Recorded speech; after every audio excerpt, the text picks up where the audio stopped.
about Islam, right? Prayer, Hajj, Umrah is awesome. The adhan is beautiful. حاليا هناك حرب بين أوكرانيا وروسيا. أنت كمسلم في هولندا، ما رأيك في هذا الحادث؟ But my personal opinion about Islam was very negative. Why it's stupid that they again, this is my opinion back then, right? السلام عليكم ورحمة الله تعالى وبركاته أيها المشاهدون الأعزاء. أنا اليوم سعيد جدا بهذا اللقاء وبهذه الحلقة لأنها فريدة من نوعها. فريدة لأن ضيف اليوم هو ضيف خاص جدا. هو واحد من أشهر الدعاة في هولندا، نشاطاته الدعوية كثيرة جدا، لا يتوانى عن الدفاع عن الإسلام في شتى المنابر الإعلامية، وقد قبل طلبي بإجراء حوار معه في مقر شركته الذي يوجد داخل قلعة أثرية قديمة جدا. سيد نور الدين فيلدمان، السلام عليكم. وعليكم السلام ورحمة الله. I'm so happy to have you here in my office. It's very nice to meet you. في البداية حبذا لو تحدثنا قليلا عن طفولتك. يعني كيف كانت طفولتك؟ هل ولدت هنا في هولندا من أبوين هولنديين؟ So I was born in 1983 from two Dutch parents. One of them, my mother, who is a Christian, and my father, who is an atheist. So I was born and raised in a household which was plural religious. Not everybody had the same religion. And within this household, I grew up. I did get a Christian upbringing. And at a later point in my life, I decided that I did not believe it, that I was not a practicing Christian. So I find it difficult to identify whether I've ever been a Christian or not. But I did get a Christian upbringing. And I have an older sister. And I'm so lucky. I grew up in a very nice home, and up until this day, and even with Islam even more, my relationship with both my parents and my sister is very good. وهل كان يعني قلت بأن أباك كان ملحدا؟ هل كان عنده اعتراض أنك تعتنق المسيحية؟ So there was a little bit like a rule in the household that we did get the Christian upbringing, but then when we would be getting older, we would have the freedom to make our own decisions. Now, you cannot make a decision if you don't know what you're choosing between. So, and in essence, the Christian religion, the principles of it, they are very nice. So there was no problem with me having a Christian upbringing. بالمناسبة، هل والدك لا يزالان على قيد الحياة؟ الحمد لله. Yes.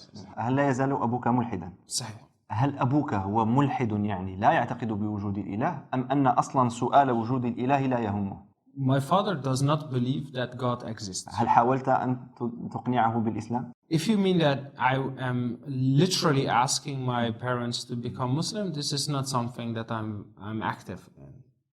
At the same time, as their son, somebody who's very close to them, and they are very close to me, and me practicing the religion of Islam, of course they do get to see what the religion is and what it is all about.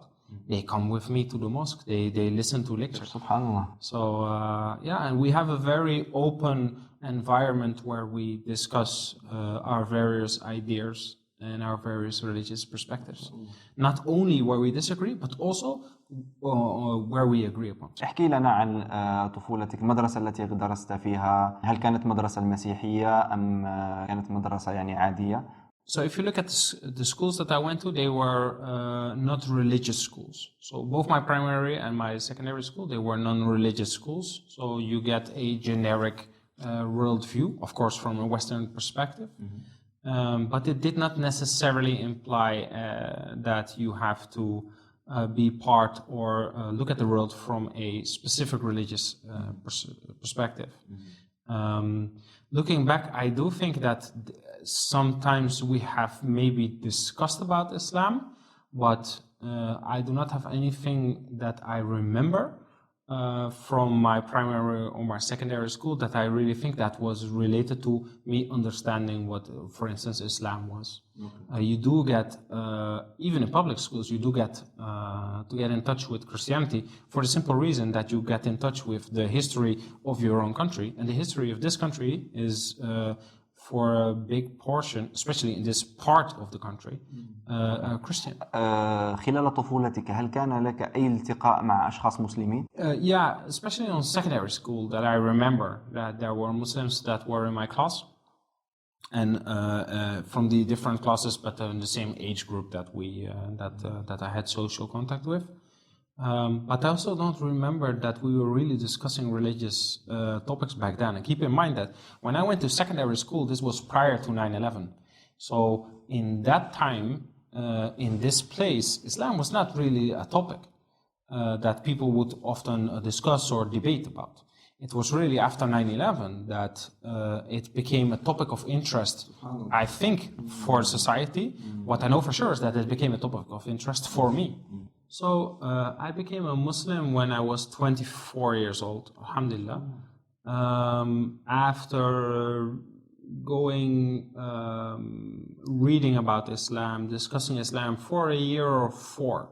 So sometimes you have these conversion stories where in a very short period of time, somebody had some amazing experience and then saw the light. So this is not my story. In fact, my story was more or less the opposite. I never intended to become a Muslim. It was not it wasn't my intention. It wasn't what I was trying to grow into. What happened was that after 9/11, the view on Islam became more and more negative in this country and in abroad, but for me personally as well. Now, not in a way with activism that you have right now with people who are very politically active to be against Islam. I've never been part of that. And I feel very uncomfortable with people who have that type of behavior. But my personal opinion about Islam was very negative. So I found that when I was speaking to people about this and when I was trying to argue why I thought that Islam was a very bad thing happening to our society, I found that the arguments that I was using, I found that my arguments were not very strong and I could not give very good references.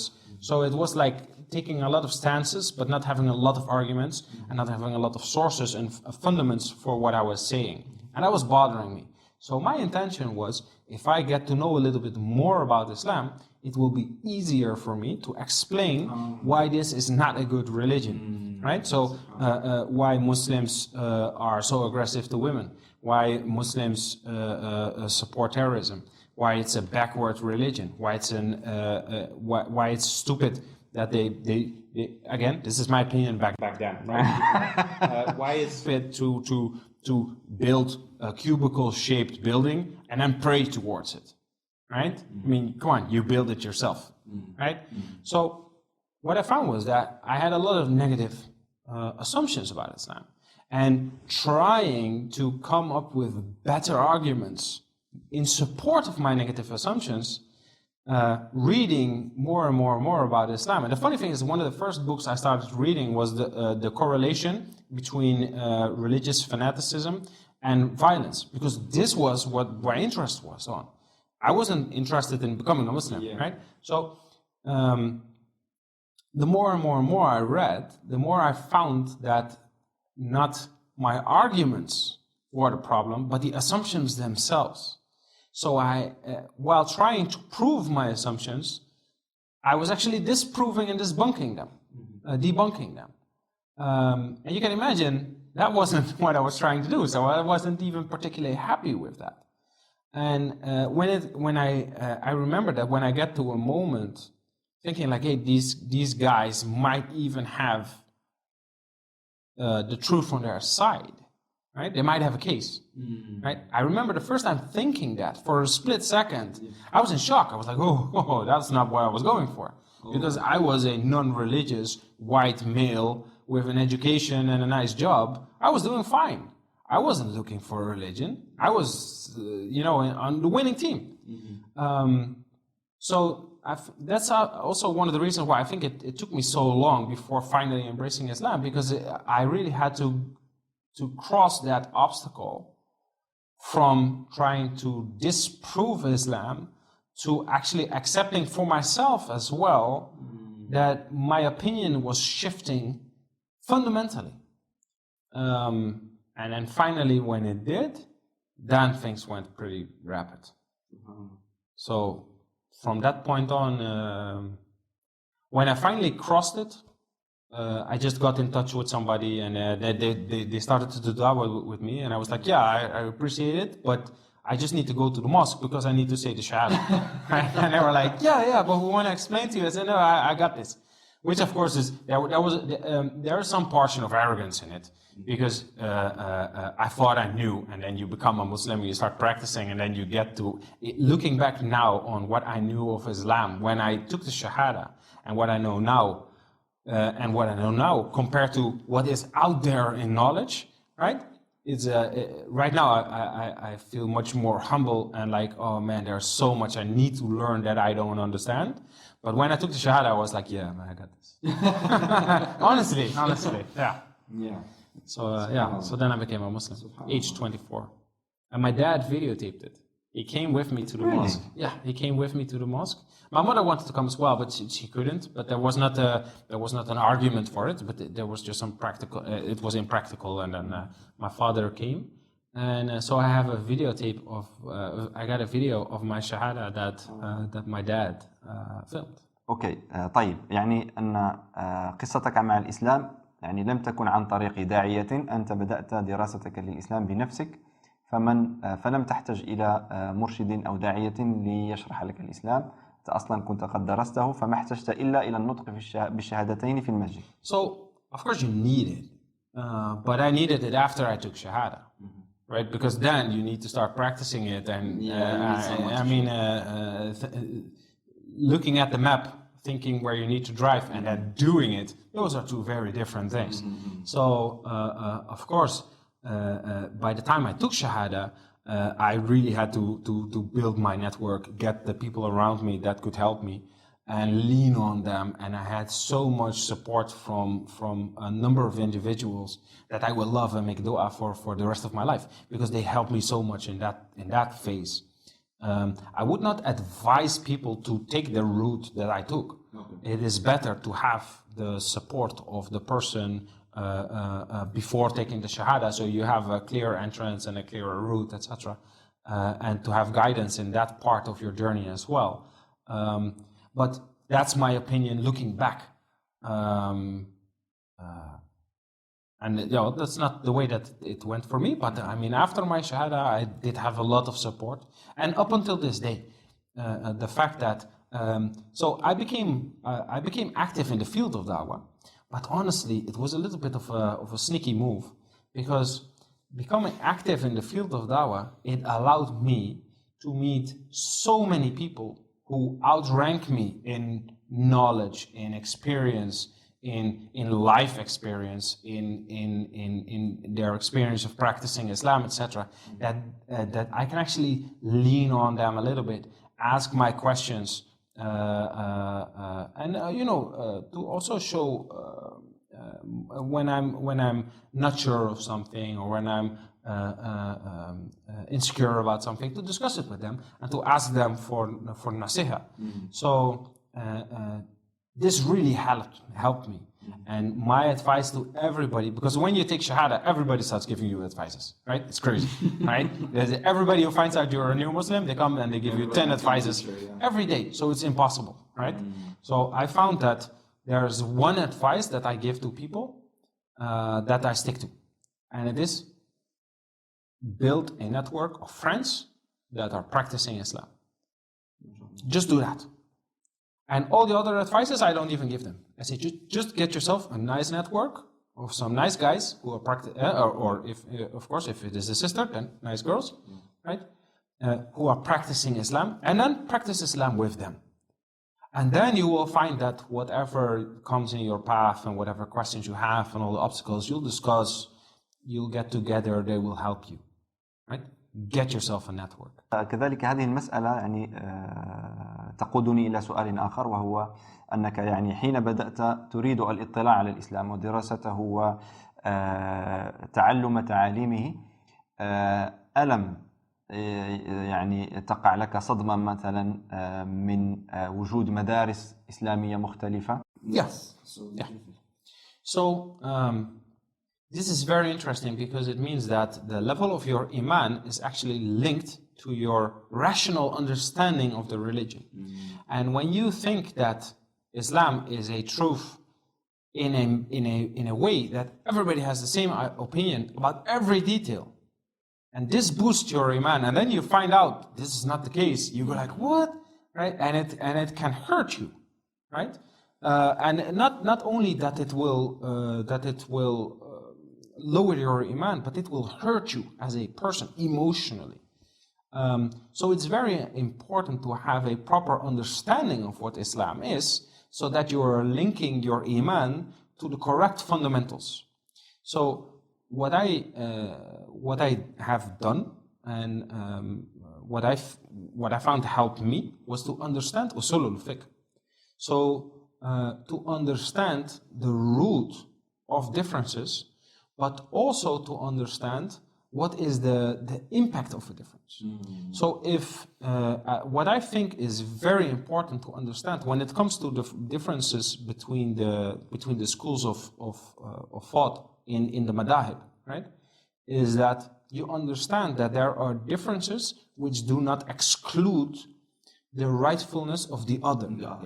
And this, I think, is very important. Not only because it will help you to prevent extremism in thinking, right? So I'm not talking about television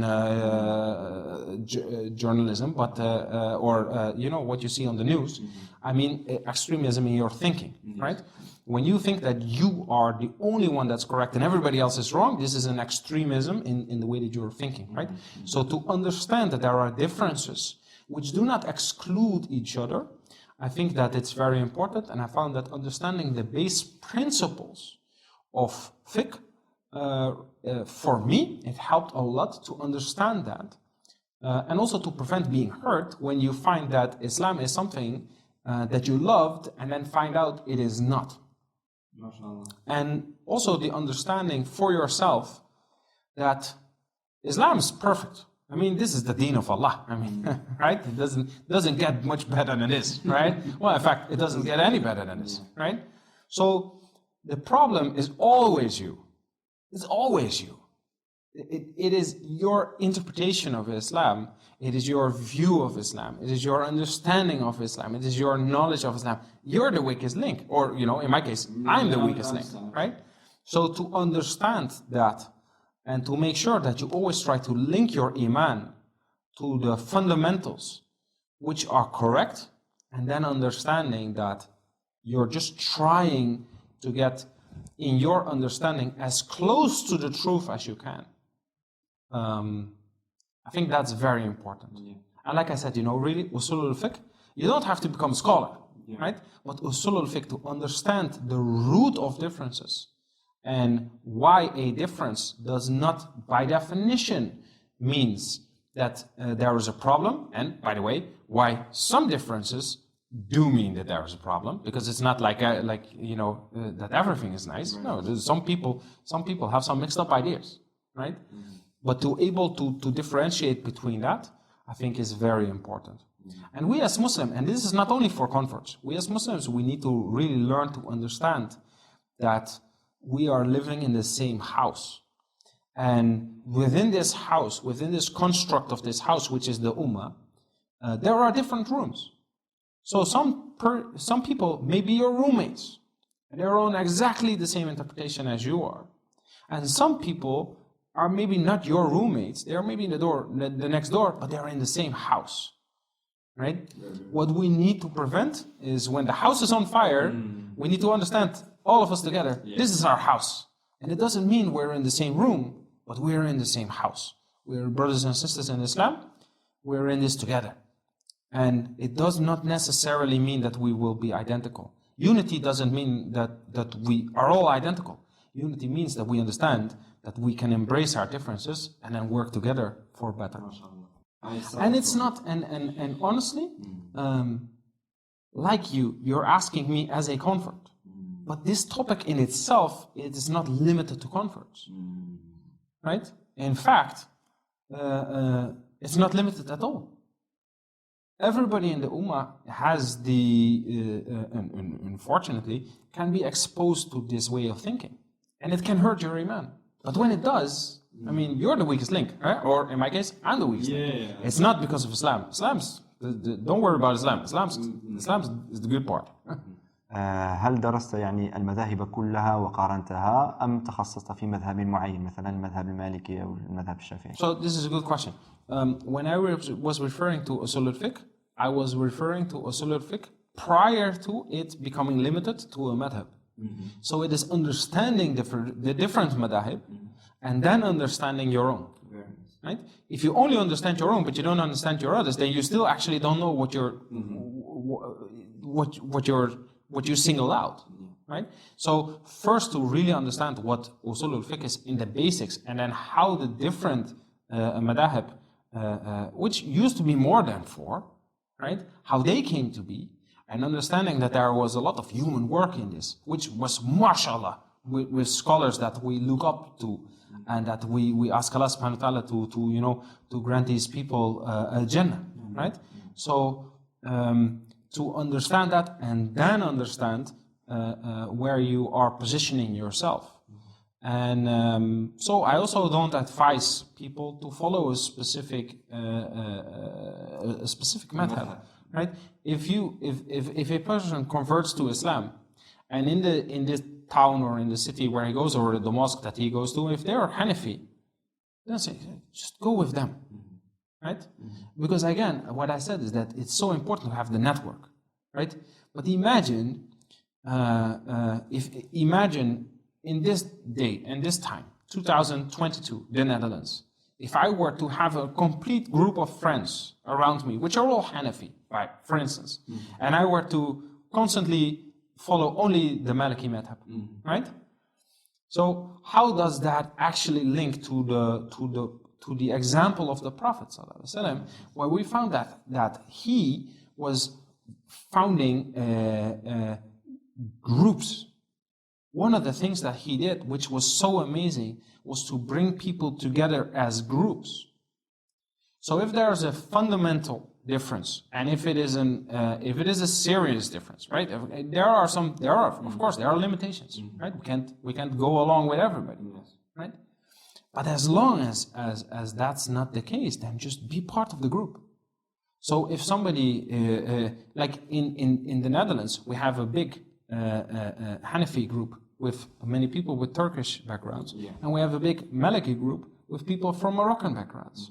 If you were to convert to Islam, and you are to marry, for instance, a Turkish woman or a Turkish man, depending on who you are, and then you were to follow the Maliki madhab, I would say, you're making it difficult for yourself, right? Be part of the group. أنت هولندي وتعرف المجتمع الهولندي أحسن من غيرك، فكيف تظن أن الإنسان الهولندي ينظر إلى الإسلام؟ يعني مثلا، لأن هذه المسألة مهمة جدا لشخص مثلا يريد أن يقوم بالدعوة في هذا البلد، يجب عليه أن يعرف نظرة الآخر إلى دينه حتى يستطيع أن يفهم موقعه فيرد عليه فيدعوه بالطريقة الأنسب. فكيف يعني حسب خبرتك كيف ينظر الهولنديون إلى الإسلام؟ So, first of all, I agree. Right? And this is so important to understand that when it comes to knowledge. In Islam, we often talk about knowledge and wisdom, right? So it is a combination of understanding the deen, which I try, right? And understanding the context, right? Which is where I'm from. And not only am I from this country, I used to be a non-Muslim. So I kind of know what non-Muslims think because I used to be one, right? Heavily invested. So, what I found is that, what I think is that the opinion from many Western non-Muslims, and especially atheists, keep in mind that this country, although in the history it's a Christian country, right now, people with no religion are the majority, right? So Christians are a minority in this country now, right? Many people left Christianity, and then it's like the negative experiences that they had with Christianity, they project it on Islam. So what we find is that when you're talking to non-Muslims about Islam, they will say, I don't like Islam, I like science. And then I reply, I say, well, because I like Islam, I like science. But there is such a strong association that religion per se is anti-human rights, anti-women, anti-science, that they are actually projecting this on Islam as well. So this means that when I'm interacting with people who are non-Muslim, I'm actually not, by definition, trying to discuss with them on arguments and have a rational debate with them, because that's really not where the problem is. Where the problem is the negative associations contributed to religion in general, specifically to Islam, due to some very negative events that has happened, but also due to the way that we look at events. So, for instance, if a white secular guy does something, we say it's that individual. If a Muslim does something, we say that's Islam. So these are two negative events, but the way that it is perceived is different, right? So when I try to engage in conversation with people, I try to talk about their associations with Islam, because then I just ask them, instead of just telling about Islam, I ask them, what's your opinion? And then what I do is I take from their opinion all the things which are Islamically correct, and then I say, that's Islam. And so instead of trying to say, you're a non-Muslim, this is a religion, I'm trying to get you to like this religion, instead of that, I'm actually pointing out which parts of the way that they're already thinking are Islam. And which parts of what they think is wrong about religion is not allowed in Islam. So say, but you're not, the problem with religion is that this and this and this. I say, yeah, but not only is that your opinion, that's Islamically correct. We also think it is very problematic if people do this and this and that, right? So I'm actually trying to attack verbally, intellectually, associations that people have. And plus, what I like to do is I just like to bring people along. So it's just like to bring them along to a mosque. Many people in this country believe they are not allowed to enter a mosque. Many non-Muslims, they believe that they are not allowed to enter a mosque. They will, if you ask them, many people literally say, "Yeah, I would like to see it, but I don't know if I'm allowed to enter." So you're not allowed to enter. There's a door. Yeah, but I'm not a Muslim, right? Which is funny, because then I have a discussion with people. They say, I'm not allowed to go to Mecca as a non-Muslim. I'm not allowed. This is why I don't like your religion. I say, why do you even bother? I say, why? Would you like to go to Mecca? They say, I would like to. So why would you like to? I say, there's a big mosque. I would like to see it. I say, well, you're from Utrecht. There's a big mosque, right? I mean, you don't like that you can't go to the big mosque in Mecca, but you didn't even go to the big mosque in your own city. You say, yeah, but I'm not allowed. So you're not allowed, right? I say, come. See, you want to see a big mosque, and keep in mind, I'm not teasing them, right? I'm taking them seriously, right? But I'm saying, listen, you want to see what a mosque looks like from the inside? So yeah, so let's go. And then we just go to the mosque, and when you're in the mosque with a non-Muslim, you say, hey, this guy's not a Muslim. Oh, yeah, you want coffee, you want some desserts, They'll have a very nice time. And they don't go away with understanding like this is the prayer times, and this is the Qibla, and this is how it works. No, they go away with the experience, hey, I went to a mosque, and those guys were really friendly, and they were happy to see me. So keep that in mind. Because as long as they think that we're the enemy, all my rational arguments are useless. Yes. As soon as we understand that, listen, we're both trying to get the best out of this life, and maybe we can help each other. No. Here's some opening where we can discuss. And honestly, I mean, Islam is the best you can wish for everybody. أنت تعلم أن الهولنديين يحبون السفر كثيرا، فأكثرهم زار الدول الإسلامية ويرون فيها مثلا مظاهر التخلف.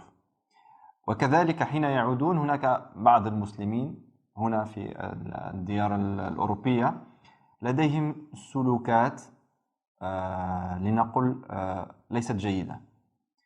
ألا يؤثر هذا في يعني في مسار الداعية والدعوة؟ Okay, so there's two things. First of all, this is about associations. And Islam is not the same as the level of development of certain countries. So when a person looks at a country at a certain point in time, and based on that defines his idea of what Islam is, this is an association, right? There were times where the Islamic world was far further developed than the European countries, and there are times where it's the other way around, based on what you define as development, right? But if we were to say like wealth and corruption and health systems and education, roads, right? Whatever, right? So, but Islam has been Islam all this time, right? So in the golden era of Islam, while the dark ages were in Europe, this was Islam, and if you look at Islam today, it's Islam. Right? So you can't look at a certain location at a certain time, look at the level of development at that point in time, and then come up with an opinion about a religion that's 1400 years going. This is nice because the people who oppose Islam, they tend to argue for rational thinking and logic. But then I tell them, if you look at a country, at a place in a country at a time, and based on this, define your opinion about a 1400-year running religion, that's not logic. That's not rational. So I think that, in fact, reason in itself, which is usually a very big portion of the way that these people say that they think, or even think that they think, will allow you to challenge those type of associations. But again, it's very important to understand these are associations. So associations will always damage or make more difficult the da'wah. Why? Because Islam is perfect. You can't get a better association than Islam itself. So whatever is between you and Islam in your thinking will make it less beautiful, because Islam is the most beautiful thing ever. But then again, this is also going on in the Islamic community itself. Because not only do we have non-Muslims to do it, we have Muslims that do that. So we have Muslims, imagine, right now we're in a very interesting phase in this country, where we are building mosques with the intention of using them as a mosque. But for a very long time, we bought, like the people that I wasn't even a Muslim back then, right? But, and by the way, a lot of respect for the people that did the work back then, right? So I'm not saying that's wrong, I'm just saying I'm really happy that we're now a few levels further, right? They bought a lot of buildings that were old and then converted it into mosques, which means that as a Muslim, you went to a very nice school, which is like awesome, right? And then you were to go to a very old, maybe a little bit dusty building, and maybe the air circulation wasn't as good, and the amount of light that comes in isn't as good. And this is then where we're teaching you about all of life, and God, and the Creator, and the hereafter, right? So there's a very strong association there that it sounds like, you know, when you're going to the places where you're being taught Islam, sometimes those places are much less nice than the places where they are teaching you that God doesn't exist, right? And growing up as a Muslim, which that's not what happened to me, because I grew up as a non-Muslim, but I see it. Growing up as a Muslim, that also hurts your iman. So it's very important that we understand that these are associations. And then, of course, when it comes to everything that we do as Muslims, we should strive for the absolute best. So it's very interesting that now we're building mosques with the intention of using them as a mosque. New buildings, very nice, awesome, that you go in there and you're like proud. Yeah, I'm a part of this. I'm a part of this movement, right? I can bring my non-Muslim friends and just go like, yeah, this is where I'm going, and they won't be like, oh man, that's really sad for you, right? So it's, but again, these are associations. So we have the truth, that's Islam, right? The truth is the truth. That's not the problem. But the associations are very strong. لدي سؤال هو نوعا ما نستطيع أن نقول له أنه سؤال سياسي. لاحظت، ربما أنا مخطئ، لاحظت أنه لدينا هنا نوعان من التوجهات. توجه يحاول استغلال فرصة الدعوة والمساحات المتاحة، وتوجه آخر يعني يركز على أن الدولة هنا تضيق على الدعوة وأنها تحارب الدعوة. هل ترون أنه فعلا هناك فرصة للدعوة، أم أنه فعلا هناك مضايقات والدولة تحارب الدعوة؟ The question is, who of the two is right? Yeah. So the thing here is that one does not exclude the other.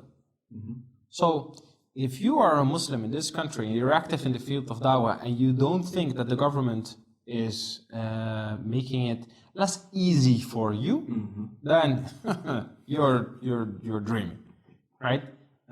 Yes, we do have regulations. Yes, we do have laws. Yes, which are preventing, which are intended to prevent the da'wah, right? We have that, right? But not extreme. Right? It's not like if you give a lecture in a mosque, you go to jail, right? But yeah, so there are rules and regulations, and there's a lot of public debate, etc., which is intended to limit the da'wah. This is correct, right? Because there are people in government and people in politics, which are two different things. And then people in the media and etc., which are very strong against Islam. This is true, right? At the same time, listen, who do you want to do da'wah to? Right? You want to do da'wah in Jannah, you know, right? Don't worry about Jannah, right? No, if you're going to do da'wah, you're going to be in a situation where people don't already accept Islam. And you will find that you are in a position where some people even fight against Islam. I mean, what, we're going to do da'wah to invite people to the way of the Prophet ﷺ? The way that I read it, he had quite some opposition, right? And that's our example. That's the person that we claim to follow, or at least we try to follow.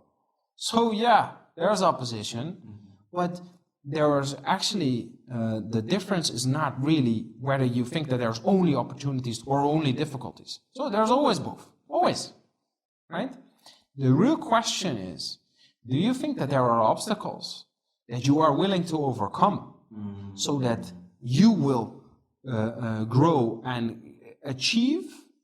Or are you looking for arguments to explain to yourself why you didn't? Now, if you're looking for arguments to explain to yourself why you didn't, oh, there's plenty. But if you're looking for chances, there's enough. There's enough. Yeah, there's enough. And it's even, I mean, there is nothing out there. There's nothing out there more beautiful than Islam. So it's like we're selling. You understand the way how I'm using this term, right? We're selling the best product ever. To live your life in accordance with the will of the Creator, who created you with the intention to live like that. This is the best thing ever. MashaAllah. Right? So yeah, there are some rulings which, by the way, there's rulings that defend you as well. Because as a Muslim, I do have freedom of speech. And yeah, I will get a lot of criticism. I'm not free of criticism. No, if you're a Muslim, if you're stepping out and you're in the spotlight and you're defending Islam, oh, you're in for a treat, right? Yeah, you'll be criticized, right? And sometimes they will really make it difficult. But you have the right to defend yourself. But you also have the right to defend yourself. And yeah, and also, yeah, we did have incidents where those rights were not given, right? But we're taking them to court. So Yeah, so, and again, so the real question is, where do you want to do your da'wah? Well, you want to do it in Jannah, right? So, yeah, this is not Jannah, right? No, you will find difficulties, yeah? You will find obstacles. You will find people who do not like you. By the way, you'll find them within the ummah as well, right? Yeah, exactly, yes. True. So what? So you're willing to conquer your obstacles? Are you willing to conquer your difficulties? Are you willing to conquer your own nafs? Right? Because I mean, there's no da'wah without jihad and nafs. Right? So you'll have to fight yourself. Right? Oh yeah, I'm giving a lecture. People really like it. I get respect now, right? People are liking my Facebook post. Hey, wait a second. Where's your intention going? Right? So you will constantly have to deal with all of this. Yeah. Dawah is hard work.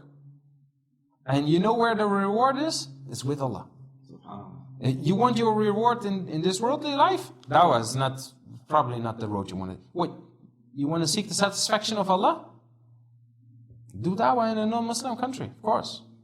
Yeah, and face your difficulties.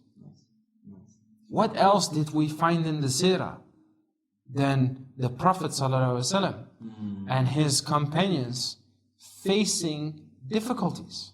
Yeah, you cannot compare the difficulties you will find on your path in the dawah in the Netherlands with the things that the people that we claim to follow, what they faced. No, this is the easy way.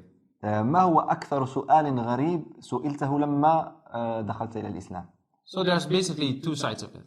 These are the questions that you get from Muslims, and there's the questions that you get from non-Muslims. First of all, what I find funny, and I understand it, but I find it a bit funny, is when Muslims ask me why I converted to Islam. I'm like, dude, I mean, you know what Islam is, right? Why are you asking me why I chose Islam? This is the best thing ever, right? I mean, if you don't know why I became a Muslim, then maybe, maybe there's a problem there, right? But again, I know why they ask it. I know why people like to hear why people convert to Islam, because they're just like, I understand that. So maybe I'm a little bit too serious on that one. I get it.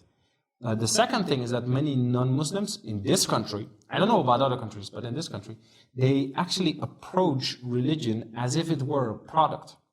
So I get questions from people asking me what benefits I got from becoming a Muslim. Like, oh, did it bring you to a state of peace?